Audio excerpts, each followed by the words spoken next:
and welcome to another episode of Grow Your Occupancy podcast. I'm Julie Podewitz, CEO and founder, and I'm very, very excited to welcome the guest today is Donna Cutting. Very excited to talk with you, Donna, and have you share a lot of your expertise.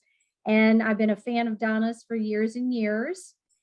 She is the founder and CEO of Red Carpet Learning Worldwide and works with mission-driven leaders to help them create cultures of happy, engaged people who deliver exceptional customer service.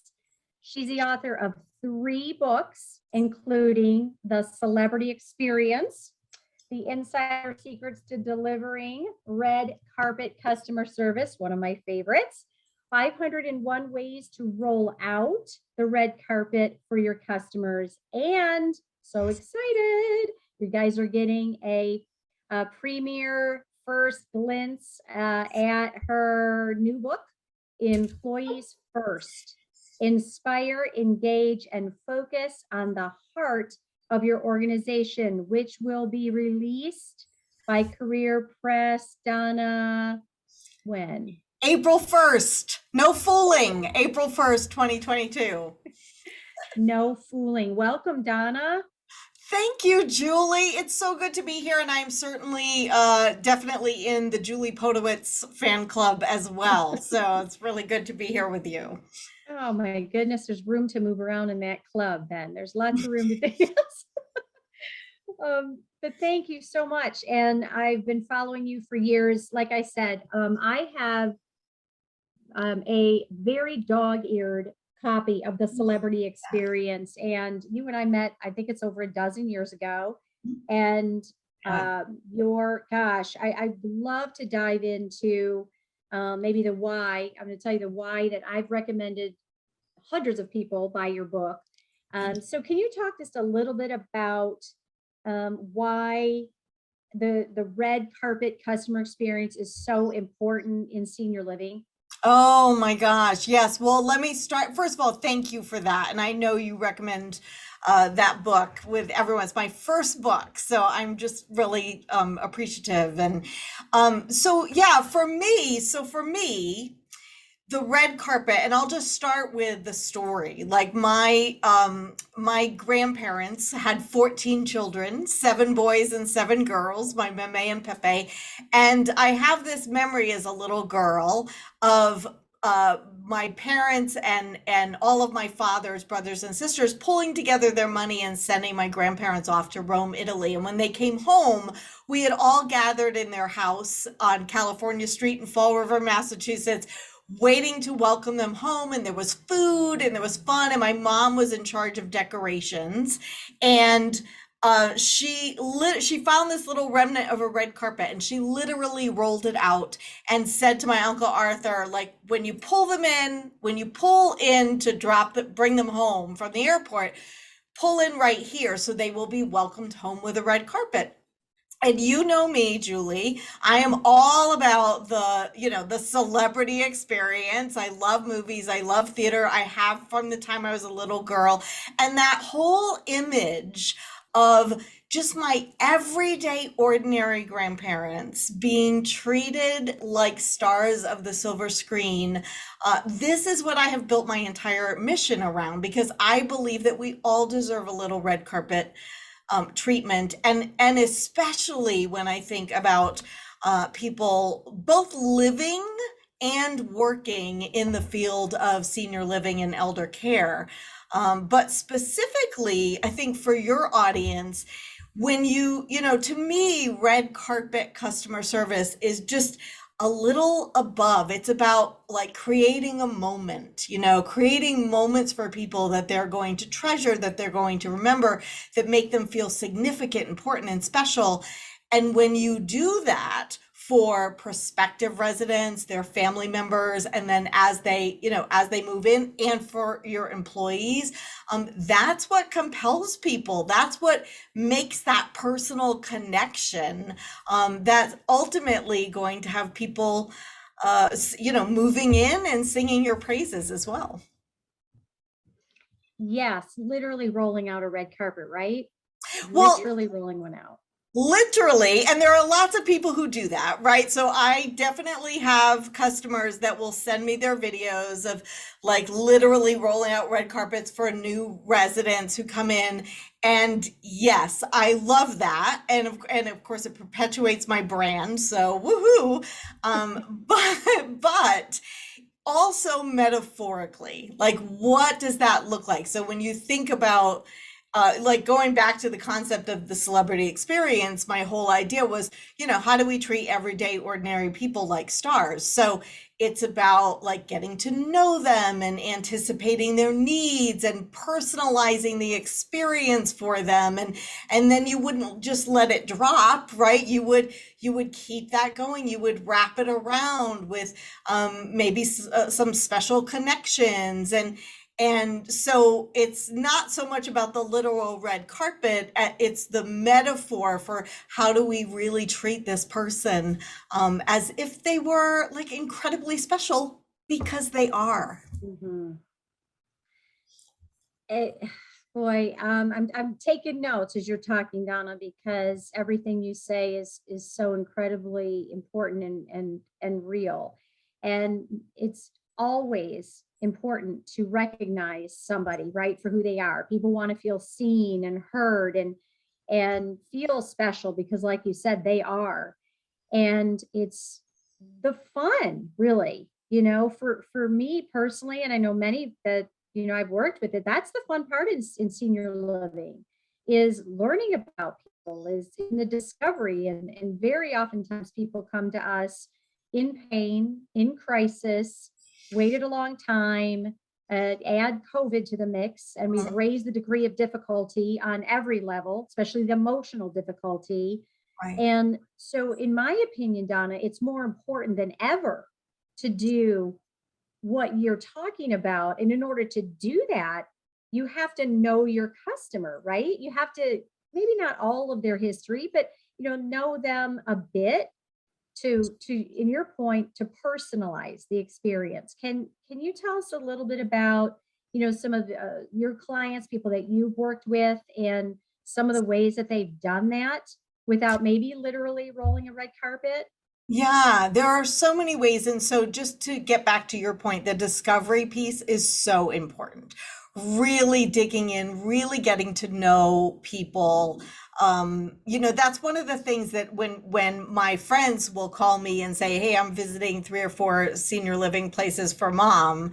What should I be looking for?" And I say, first of all, look for the salesperson who's actually interested in mom, and wants to know a little bit more about her and is not just doing, a data dump of everything that is happening in the senior living. But that discovery actually gives you the opportunity to think about ways to personalize that experience. So one that I can give you all kinds of ways that are perhaps the fun ways, right? So the fun ways, like anytime you use someone's name, you can use their name on a welcome sign in a parking space, when they walk in the door, on a candy bar that you hand them on the way out, right? On a bag. There are a number of different ways to personalize using people's names.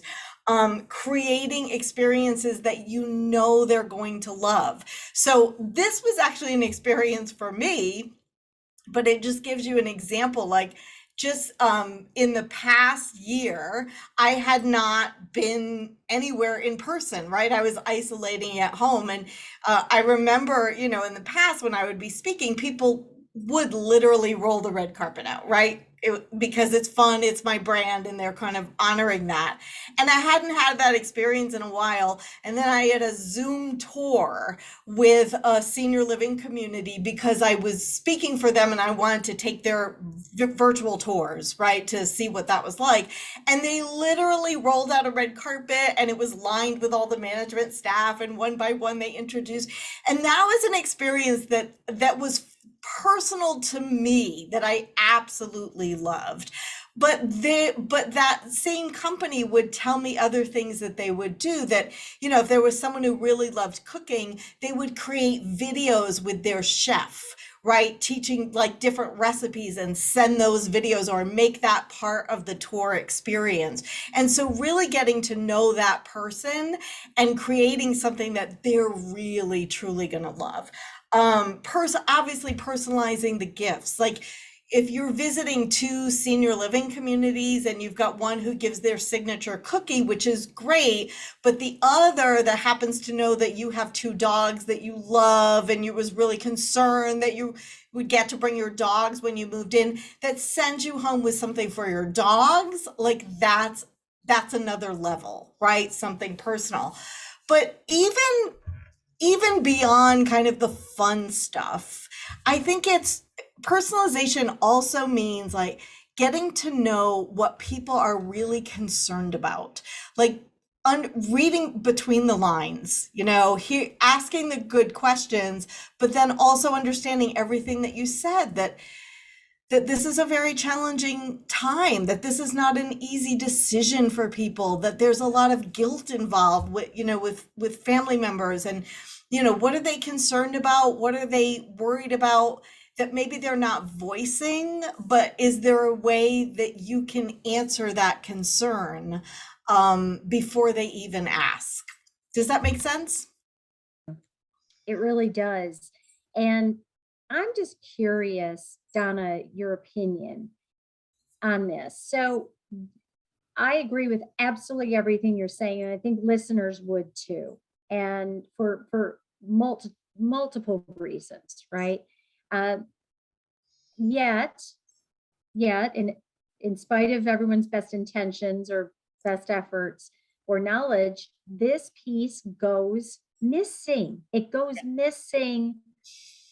I don't know the statistic. I'm going to say 70% of discovery is more data dumping.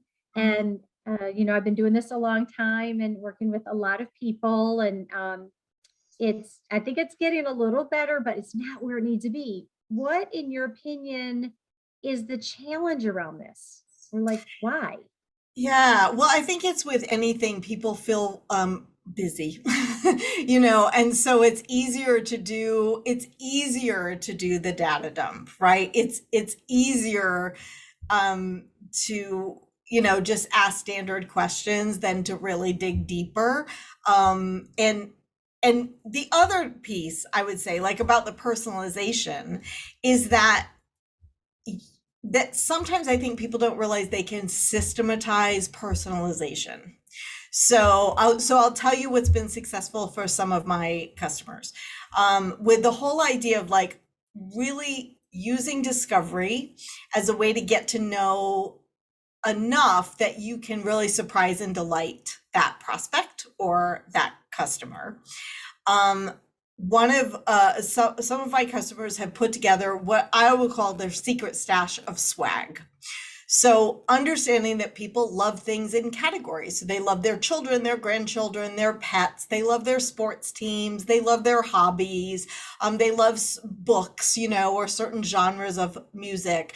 And so I've had clients who have put together these closets full of little gifts in those categories. So even if you have a walk-in perspective, assuming that still happens nowadays, right after COVID, but even if you have a walk-in that you're not prepared for, if you're doing your discovery right, and if you're using that time to really get to know them, there's going to be something that pops up that will say, Mr. Smith was a veteran. He talks about his time, in the service with great pride, as he should. Oh, and we have those little like pins that we give to every veteran, and then we might even take their picture like next to all the framed photographs of veterans in our community. And then we could use that picture, by the way, and turn that into a thank you note and send that to, it's really simple if you systematize it. But I think when people get in trouble is just thinking, well, how am I going to personalize it for all the people that come through? And they haven't really created a system in order to do that. That's a great point. If you feel you have to run out to the store or run to the mall, every time. So give yourself reasons to do it, reasons to say yes. Yeah. I love it. Your secret stash of swag. I love that. It absolutely systematize. And I love the fact too, people love the sound of their name, right? And you mentioned anytime you can include somebody's name. And for privacy, it can be the first name, right? It doesn't have to be the full first and last. And 12 years ago, I saw you speak, and you used the example of the dog. You and I are both dog lovers. And we, as are, I know a lot of people, but you said if you find a picture of a Maltese, it might not be their dog, but a Maltese, and put that on the sign too. How might you feel, right? And I know you've got your babies, and I have a Maltipoo. If someone put a Maltipoo on the sign, I mean, that would mean someone listened. Right. And it's so it really, somebody listened and cared enough to think about you, to think about me as a customer. And Donna, competition's greater than ever before. And the competition's always been, our number one competition is staying home. And that's more compelling than ever. Add in COVID, and we really need to do everything we can, things that we can control, like personalization, like your celebrity experience, your personalization, more than ever, to stand out, because people base decisions on emotion, right? And to connect that emotional piece. So great stuff. Great stuff. No, go ahead. And you made, to your point about putting the Maltese, like every little thing that you do like that just says, oh, they know me, they care, they paid attention. That's what it is. It's not about being gimmicky. It's about paying attention and thinking, how can I create an experience for this person that's really going to make them feel cared about, seen, as you say, because that's really what all of us want. And I haven't reached the age of 80 or 90 yet, but I would imagine that doesn't go away, that's something that we look for. And maybe even more so when you are entering the invisible, stage of your life, the more we can make people feel seen, not only will it help you grow your occupancy, but you're just doing something lovely that makes the world a better place. Right. And, to your point, people are, the older we get, the more invisible.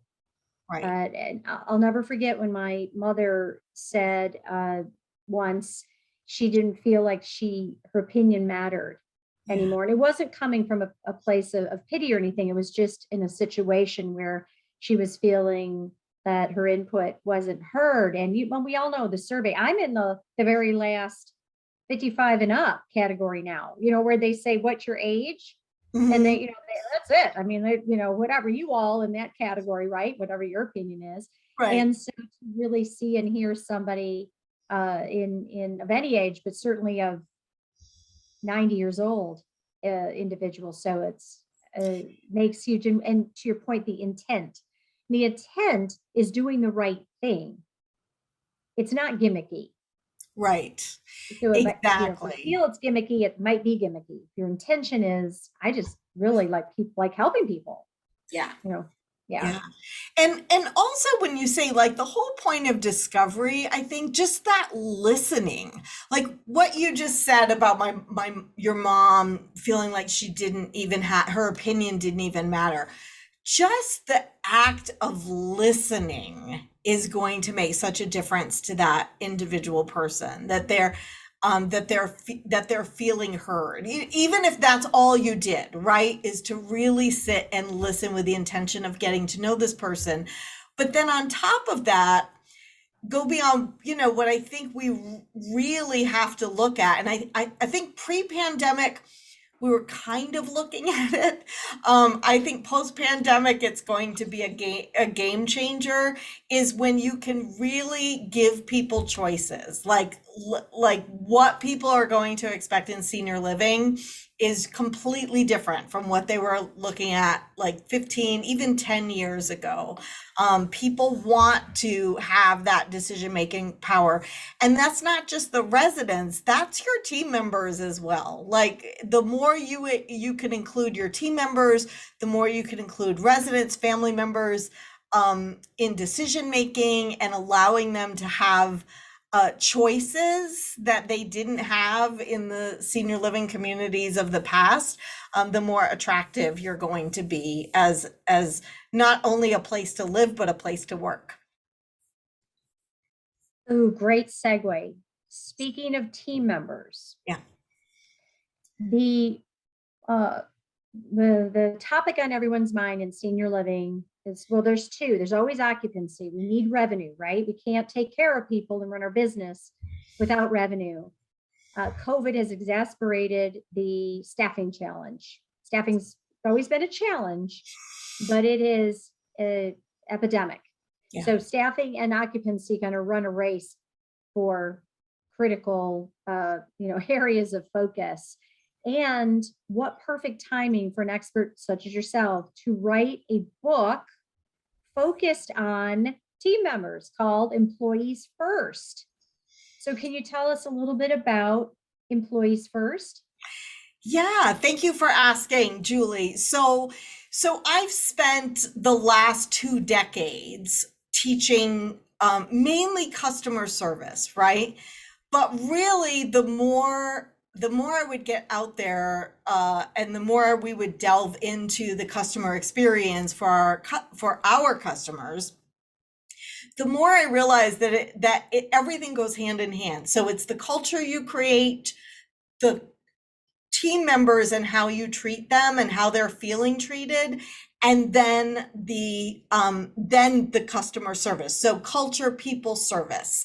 And I really started to think, and this was before the Great Resignation was even a term, but when I had some time during the beginning of the pandemic, and I thought it's time to write this book, and it really was like, this is the book I should have written first, because the way the experience that you provide your employees is very closely tied to the experience that your customers are going to get. And so, case in point, even from like a prospective resident tour, one of the most important things you can do is have your team, your staff, to be tour ready, to know that when people are walking through, to look them in the eyes, to smile, to have the confidence to engage with them. It's the relationships often that will make the sale, as opposed, regardless of how beautiful or old, right? Old or new, your building is, if they have those relationships, that could be the turning point. But if you have people who are especially right now, right, exhausted, the emotional toll that the pandemic has taken on them, frustrated, feeling overworked, like that is going to impact the experience that your residents and your prospective residents and family members are going to have as well. And so there's a lot that's beyond our control. So from my perspective, just kind of watching what's been going on in the trends, I believe that as a country, as a world, that many of us are going through a collective values readjustment. And so that's why you're seeing people retire earlier than they were really planning on, because they've started to think, oh, what's really, important to me? I want more time to do this. You see mothers who have found out they don't have to, like, if their spouse has a well-paying job, that they don't have to work 2 or 3 jobs just to pay for daycare, right? So they've made those kinds of decisions. You have a whole generation of people who already pre-pandemic were more entrepreneurial than the generations before that have just decided they're going to start their own business and live by their own rules. So some of that you don't have control over. What you do have control over, what organizations have control over, is creating a culture that is a place where people want to work. And where that looks, what that looks a little different, how that looks a little differently now is that, people are saying they want to be involved in the conversation when decisions are made. They want to have their life, like their life outside of work, valued as much as their life in work.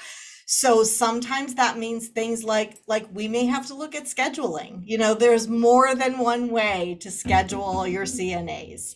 And so are you looking at self-scheduling? Are you looking at like a different model of scheduling? Definitely the conversation about paychecks is not going away. It's not the only thing, but I think the day is gone where we could say, well, we don't really pay as well as the people down the street, but we have such a good time. I think it's both. And really, really look at, and obviously you've got me on a topic I'm really passionate about, so cut me off if you need to, Julie, but I think it's also like really looking at what actually makes people feel valued, because, and I'm doing a whole study around that where I'm interviewing hourly workers about what makes them feel valued. And surprise, surprise, it's not the monthly pizza party, it's not the recognition programs. It's more about relationships. It's about feeling seen, about feeling included, about somebody seeing potential in them that they didn't know they had, and like mentoring them and taking them under their wing.